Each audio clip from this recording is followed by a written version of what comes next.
Last time I left you, we were in Grand National Park, heading for Yellowstone National Park. We did in Grand National Park what just about everybody else does, race through. It's not that Grand Teton isn't a spectacular place, it's that we only have so much time, and the grand prize, of course, is Yellowstone National Park.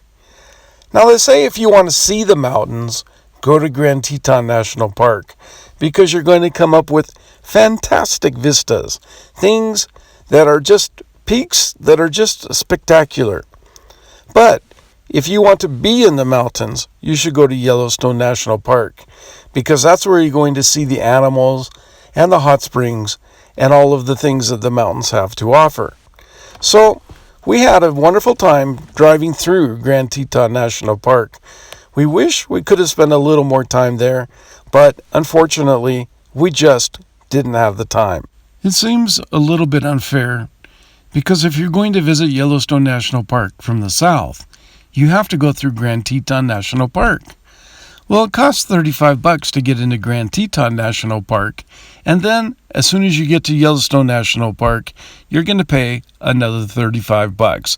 $70 just to get into Yellowstone. We decided that we just couldn't afford to take the time to do the big circles around to the lesser expensive entrances. We were coming up through Jackson. So we paid our money and we took our chances. Well, it paid off in spades.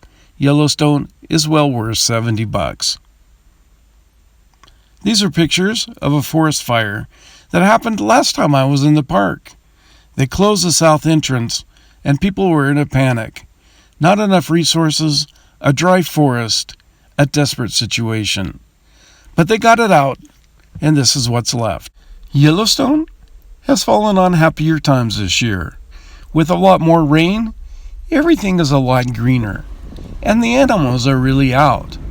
If it's at all possible, you should take a trip to Yellowstone National Park. Wow! Look at that!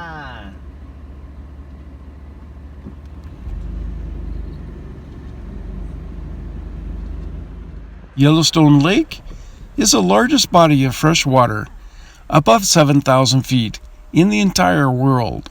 It's a natural lake, no dams here. We didn't get to see as much as we'd like to of it because we don't have a boat. But we got to see some, and it's just a spectacular sight.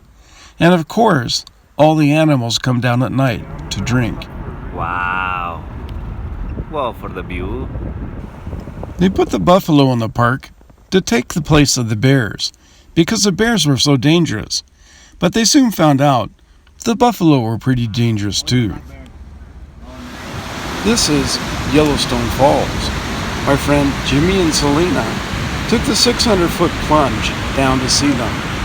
I was having some heart problems with some mild chest pains, so I decided I would stay in the car and let the young ones brave the mountain environment. I think it was well worth it. Is kaolinite. Does anybody know any of the commercial uses of kaolinite? Oh! We also got to see Old Faithful, the most dependable geyser in the world. You can't really say you've been to Yellowstone if you haven't seen Old Faithful.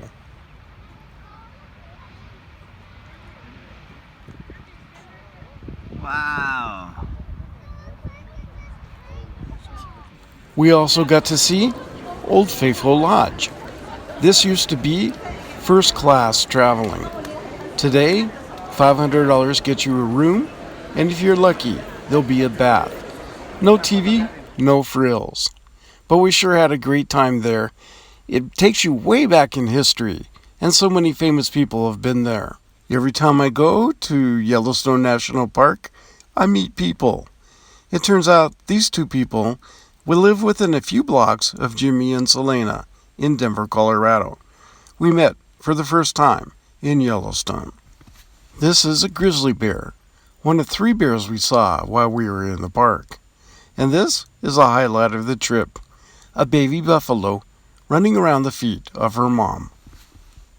To see Yellowstone National Park, you need quite a bit of time, several days. In fact, I talked to a ranger who lives in Yellowstone National Park, and he tells me, despite the fact that he's lived there for many years, there are parts of the park he's never seen. But if you're going to try and do it in a day, as we did, I would suggest you pass West Thumb, follow Yellowstone Lake, around to the Yellowstone Falls area, and what they call the Grand Canyon of Yellowstone. Take your time, have lunch, see the falls, enjoy the area. Continue your way around the loop and stop at some of the geysers, including the Grand Prismatic Spring, well worth seeing, and then go to Old Faithful. By now, you're going to be exhausted, because after watching it erupt, you're going to want to take some time seeing Old Faithful Lodge and just kicking your feet up and relaxing. Well, that will give you a very difficult, a very long, and a very rewarding day in Yellowstone National Park. Around 5 o'clock comes what I call the Yellowstone thing. That's when everybody's exhausted. Parents are yelling at their kids. This is a dangerous time in Yellowstone, not because of the animals, but because of all the very cranky tourists.